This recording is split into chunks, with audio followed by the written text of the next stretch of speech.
Welcome to Golden Audiobooks. Be sure to subscribe and let us know in the comments where you're watching from and what book you'd like to hear next. Your feedback means a lot for us.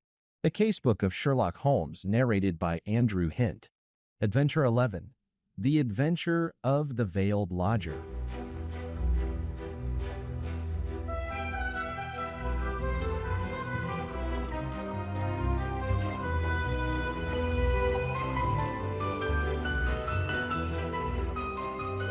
When one considers that Mr. Sherlock Holmes was in active practice for 23 years, and that during 17 of these I was allowed to cooperate with him and to keep notes of his doings, it will be clear that I have a mass of material at my command. The problem has always been not to find, but to choose. There is the long row of yearbooks which fill a shelf, and there are the dispatch cases filled with documents, a perfect quarry for the student not only of crime, but of the social and official scandals of the late Victorian era. Concerning these latter, I may say that the writers of agonized letters who beg that the honor of their families or the reputation of famous forebears may not be touched have nothing to fear. The discretion and high sense of professional honor which have always distinguished my friend are still at work in the choice of these memoirs, and no confidence will be abused. I deprecate, however, in the strongest way the attempts which have been made lately to get at and to destroy these papers. The source of these outrages is known, and if they are repeated, I have Mr. Holmes's authority for saying that the whole story concerning the politician, the lighthouse, and the trained cormorant will be given to the public. There is at least one reader who will understand. It is not reasonable to suppose that every one of these cases gave Holmes the opportunity of showing those curious gifts of instinct and observation which I have endeavored to set forth in these memoirs. Sometimes he had with much effort to pick the fruit, sometimes it fell easily into his lap. But the most terrible human tragedies were often involved in those cases which brought him the fewest personal opportunities, and it is one of these which I now desire to record. In telling it, I have made a slight change of name and place, but otherwise the facts are as stated. One forenoon.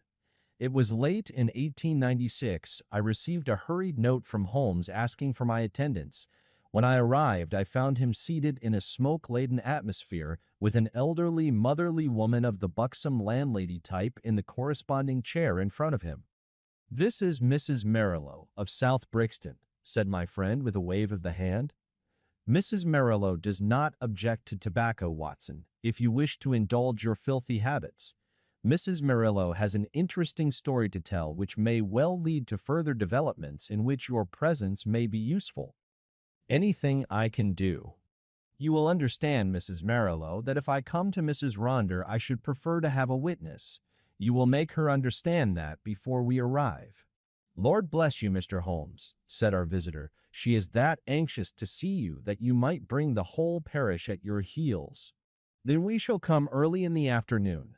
Let us see that we have our facts correct before we start. If we go over them, it will help Dr. Watson to understand the situation. You say that Mrs. Ronder has been your lodger for 7 years, and that you have only once seen her face."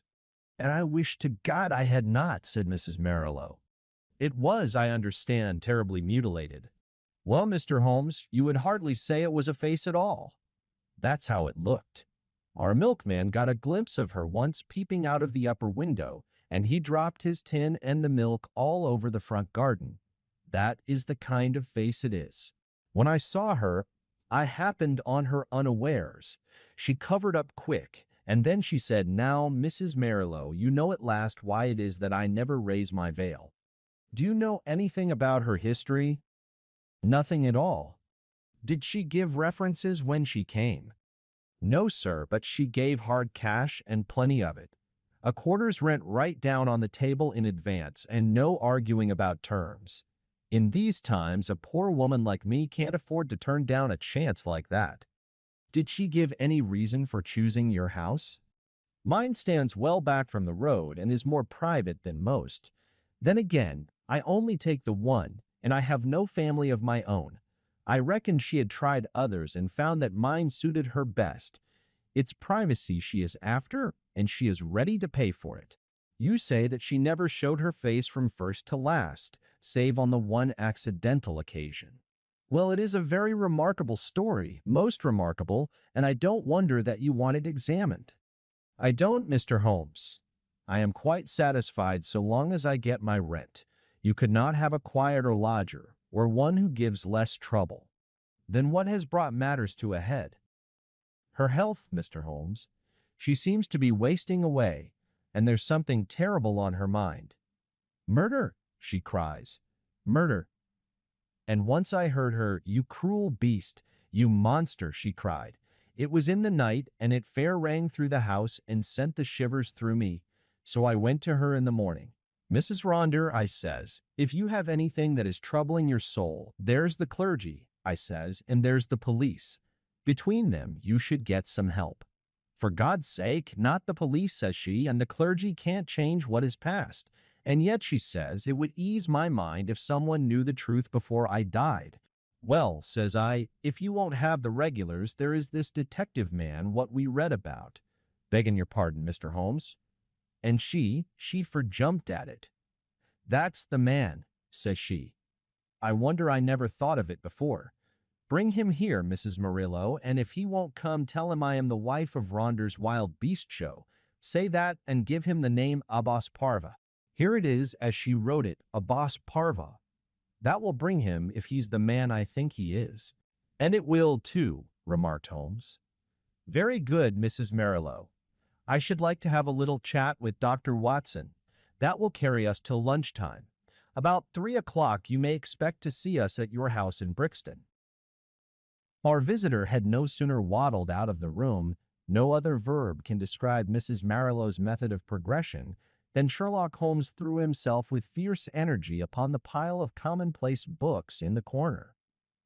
For a few minutes there was a constant swish of the leaves, and then with a grunt of satisfaction he came upon what he sought. So excited was he that he did not rise, but sat upon the floor like some strange Buddha, with crossed legs, the huge books all round him, and one open upon his knees. The case worried me at the time, Watson. Here are my marginal notes to prove it. I confess that I could make nothing of it, and yet I was convinced that the coroner was wrong. Have you no recollection of the Abbas Parva tragedy?" "None, Holmes." "And yet you were with me then?" "But certainly my own impression was very superficial, for there was nothing to go by, and none of the parties had engaged my services. Perhaps you would care to read the papers." "Could you not give me the points?" "That is very easily done. It will probably come back to your memory as I talk. Ronder, of course, was a household word. He was the rival of Wombwell and of Sanger, one of the greatest showmen of his day. There is evidence, however, that he took to drink, and that both he and his show were on the downgrade at the time of the great tragedy. The caravan had halted for the night at Abbas Parva, which is a small village in Berkshire, when this horror occurred. They were on their way to Wimbledon, traveling by road, and they were simply camping and not exhibiting, as the place is so small a one that it would not have paid them to open. They had among their exhibits a very fine North African lion. Sahara King was its name, and it was the habit both of Ronder and his wife to give exhibitions inside its cage. Here, you see, is a photograph of the performance, by which you will perceive that Ronder was a huge porcine person and that his wife was a very magnificent woman. It was deposed at the inquest that there had been some signs that the lion was dangerous, but as usual, familiarity begot contempt, and no notice was taken of the fact. It was usual for either Ronder or his wife to feed the lion at night. Sometimes one went, sometimes both, but they never allowed anyone else to do it, for they believed that so long as they were the food carriers, he would regard them as benefactors and would never molest them. On this particular night, 7 years ago, they both went, and a very terrible happening followed, the details of which have never been made clear. It seems that the whole camp was roused near midnight by the roars of the animal and the screams of the woman. The different grooms and employees rushed from their tents carrying lanterns, and by their light an awful sight was revealed. Rondor lay with the back of his head crushed in and deep claw marks across his scalp, some 10 yards from the cage, which was open. Close to the door of the cage lay Mrs. Ronder upon her back, with the creature squatting and snarling above her. It had torn her face in such a fashion that it was never thought that she could live. Several of the circus men, headed by Leonardo the strongman and Griggs the clown, drove the creature off with poles, upon which it sprang back into the cage and was at once locked in. How it had got loose was a mystery. It was conjectured that the pair intended to enter the cage, but that when the door was loosed, the creature bounded out upon them. There was no other point of interest in the evidence, save that the woman in a delirium of agony kept screaming, "Coward! Coward!" as she was carried back to the van in which they lived. It was 6 months before she was fit to give evidence, but the inquest was duly held, with the obvious verdict of death from misadventure. "What alternative could be conceived?" said I. "You may well say so. And yet there were 1 or 2 points which worried young Edmonds of the Berkshire Constabulary. A smart lad that. He was sent later to Allahabad. That was how I came into the matter, for he dropped in and smoked a pipe or two over it." "A thin, yellow-haired man." "Exactly. I was sure you would pick up the trail presently." "But what worried him?" "Well, we were both worried. It was so deucedly difficult to reconstruct the affair. Look at it from the lion's point of view. He is liberated. What does he do? He takes half a dozen bounds forward, which brings him to Ronder. Ronder turns to fly. The claw marks were on the back of his head, but the lion strikes him down. Then, instead of bounding on and escaping, he returns to the woman, who was close to the cage, and he knocks her over and chews her face up. Then, again, those cries of hers would seem to imply that her husband had in some way failed her. What could the poor devil have done to help her? You see the difficulty?" "Quite. And then there was another thing. It comes back to me now as I think it over. There was some evidence that just at the time the lion roared and the woman screamed, a man began shouting in terror. This man Ronder, no doubt. Well, if his skull was smashed in, you would hardly expect to hear from him again. There were at least 2 witnesses who spoke of the cries of a man being mingled with those of a woman. I should think the whole camp was crying out by then. As to the other points, I think I could suggest a solution. I should be glad to consider it." The 2 were together, 10 yards from the cage, when the lion got loose. The man turned and was struck down. The woman conceived the idea of getting into the cage and shutting the door. It was her only refuge. She made for it, and just as she reached it, the beast bounded after her and knocked her over. She was angry with her husband for having encouraged the beast's rage by turning. If they had faced it, they might have cowed it. Hence her cries of "Coward." Brilliant, Watson. Only one flaw in your diamond. What is the flaw, Holmes? If they were both 10 paces from the cage, how came the beast to get loose?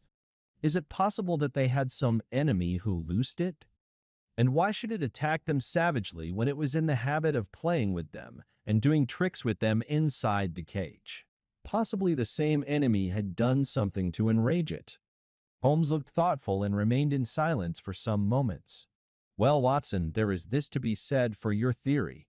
Ronder was a man of many enemies. Edmonds told me that in his cups he was horrible. A huge bully of a man, he cursed and slashed at everyone who came in his way.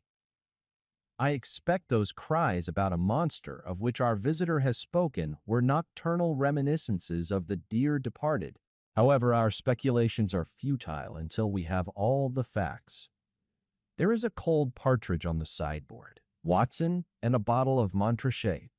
Let us renew our energies before we make a fresh call upon them.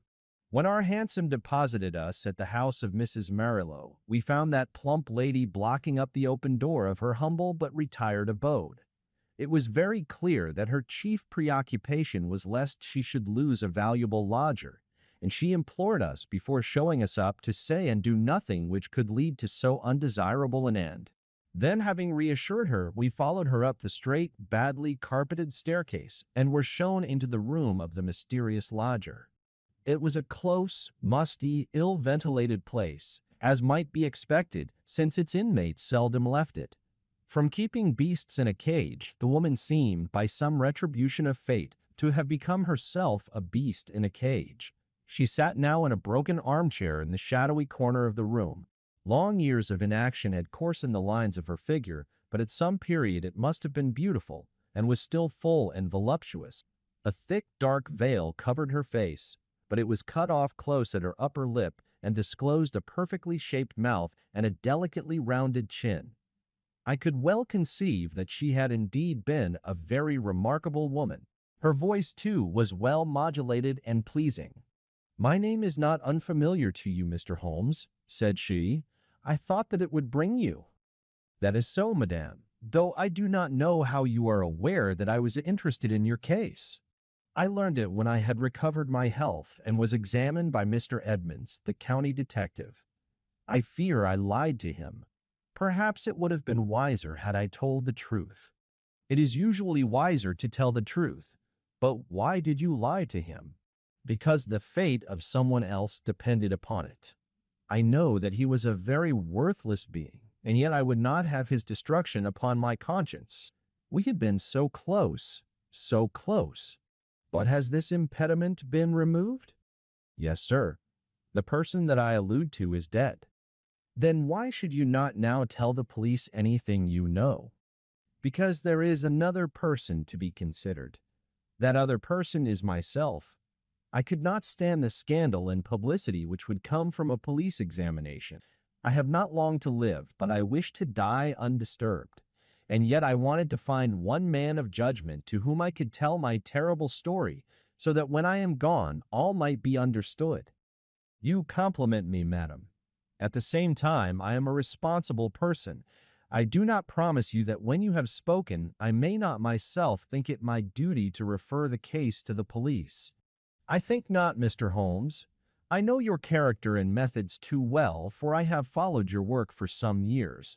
Reading is the only pleasure which fate has left me, and I miss little which passes in the world. But in any case, I will take my chance of the use which you may make of my tragedy. It will ease my mind to tell it. My friend and I would be glad to hear it."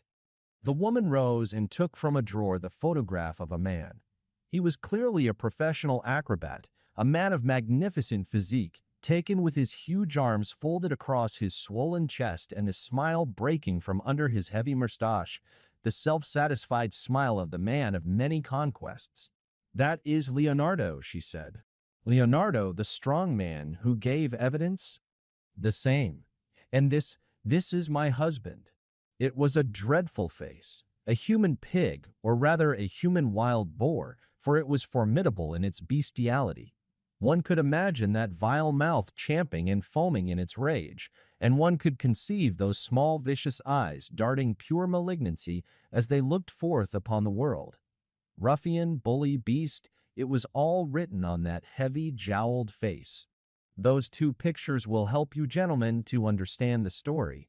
I was a poor circus girl brought up on the sawdust and doing springs through the hoop before I was 10. When I became a woman, this man loved me, if such lust as his can be called love, and in an evil moment I became his wife. From that day I was in hell, and he the devil who tormented me. There was no one in the show who did not know of his treatment. He deserted me for others. He tied me down and lashed me with his riding whip when I complained. They all pitied me and they all loathed him, but what could they do? They feared him, one and all, for he was terrible at all times, and murderous when he was drunk. Again and again he was had up for assault and for cruelty to the beasts, but he had plenty of money and the fines were nothing to him. The best men all left us, and the show began to go downhill. It was only Leonardo and I who kept it up, with little Jimmy Griggs, the clown. Poor devil! He had not much to be funny about, but he did what he could to hold things together. Then Leonardo came more and more into my life. You see what he was like. I know now the poor spirit that was hidden in that splendid body, but compared to my husband he seemed like the angel Gabriel. He pitied me and helped me, till at last our intimacy turned to love, deep, deep, passionate love, such love as I had dreamed of but never hoped to feel. My husband suspected it, but I think that he was a coward as well as a bully, and that Leonardo was the one man that he was afraid of. He took revenge in his own way by torturing me more than ever. One night my cries brought Leonardo to the door of our van. We were near tragedy that night, and soon my lover and I understood that it could not be avoided. My husband was not fit to live. We planned that he should die. Leonardo had a clever, scheming brain. It was he who planned it. I do not say that to blame him, for I was ready to go with him every inch of the way. But I should never have had the wit to think of such a plan. We made a club. Leonardo made it, and in the leaden head he fastened 5 long steel nails, the points outward, with just such a spread as the lion's paw. This was to give my husband his death blow, and yet to leave the evidence that it was the lion which we would lose who had done the deed. It was a pitch-dark night when my husband and I went down, as was our custom, to feed the beast. We carried with us the raw meat in a zinc pail. Leonardo was waiting at the corner of the big van which we should have to pass before we reached the cage. He was too slow, and we walked past him before he could strike, but he followed us on tiptoe, and I heard the crash as the club smashed my husband's skull. My heart leaped with joy at the sound. I sprang forward, and I undid the catch which held the door of the great lion's cage. And then the terrible thing happened. You may have heard how quick these creatures are to scent human blood, and how it excites them. Some strange instinct had told the creature in one instant that a human being had been slain. As I slipped the bars, it bounded out and was on me in an instant. Leonardo could have saved me. If he had rushed forward and struck the beast with his club, he might have cowed it. But the man lost his nerve. I heard him shout in his terror, and then I saw him turn and fly. At the same instant, the teeth of the lion met in my face. Its hot, filthy breath had already poisoned me, and I was hardly conscious of pain. With the palms of my hands, I tried to push the great steaming, blood-stained jaws away from me, and I screamed for help. I was conscious that the camp was stirring, and then dimly I remembered a group of men. Leonardo, Griggs, and others dragging me from under the creature's paws. That was my last memory, Mr. Holmes, for many a weary month.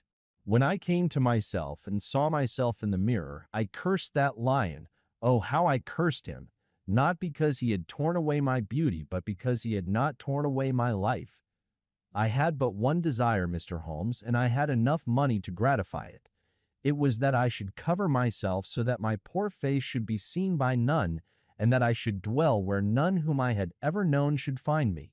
That was all that was left to me to do, and that is what I have done. A poor wounded beast that has crawled into its hole to die, that is the end of Eugenia Ronder. We sat in silence for some time after the unhappy woman had told her story. Then Holmes stretched out his long arm and patted her hand with such a show of sympathy as I had seldom known him to exhibit. "Poor girl," he said. "Poor girl. The ways of fate are indeed hard to understand. If there is not some compensation hereafter, then the world is a cruel jest. But what of this man Leonardo? I never saw him or heard from him again. Perhaps I have been wrong to feel so bitterly against him. He might as soon have loved one of the freaks whom we carried round the country as the thing which the lion had left. But a woman's love is not so easily set aside. He had left me under the beast's claws. He had deserted me in my need, and yet I could not bring myself to give him to the gallows. For myself, I cared nothing what became of me. What could be more dreadful than my actual life? But I stood between Leonardo and his fate. And he is dead? He was drowned last month when bathing near Margate. I saw his death in the paper. And what did he do with this 5-clawed club, which is the most singular and ingenious part of all your story? I cannot tell, Mr. Holmes. There is a chalk pit by the camp, with a deep green pool at the base of it. Perhaps in the depths of that pool. Well, well, it is of little consequence now. The case is closed. Yes, said the woman, the case is closed. We had risen to go, but there was something in the woman's voice which arrested Holmes's attention. He turned swiftly upon her. Your life is not your own, he said. Keep your hands off it. What use is it to anyone? How can you tell? The example of patient suffering is in itself the most precious of all lessons to an impatient world. The woman's answer was a terrible one. She raised her veil and stepped forward into the light. "I wonder if you would bear it," she said. It was horrible. No words can describe the framework of a face when the face itself is gone. Two living and beautiful brown eyes looking sadly out from that grisly ruin did but make the view more awful. Holmes held up his hand in a gesture of pity and protest, and together we left the room. 2 days later, when I called upon my friend, he pointed with some pride to a small blue bottle upon his mantelpiece. I picked it up. There was a red poison label. A pleasant almondy odor rose when I opened it. "Prussic acid," said I. "Exactly. It came by post. I send you my temptation. I will follow your advice." That was the message. I think, Watson, we can guess the name of the brave woman who sent it.